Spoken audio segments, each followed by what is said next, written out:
रानी, अब तो जीना तो जवानी।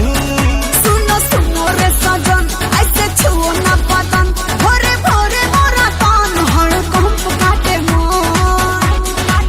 अब देही में दुख भर दिया, पलंगिया ए पिया सोने न दिया, पलंगिया ए पिया सोने न दिया। घर भर के खाना पानी हम ही अकेले बनाए खाई अपना मर्दा के कमाई ला जाए।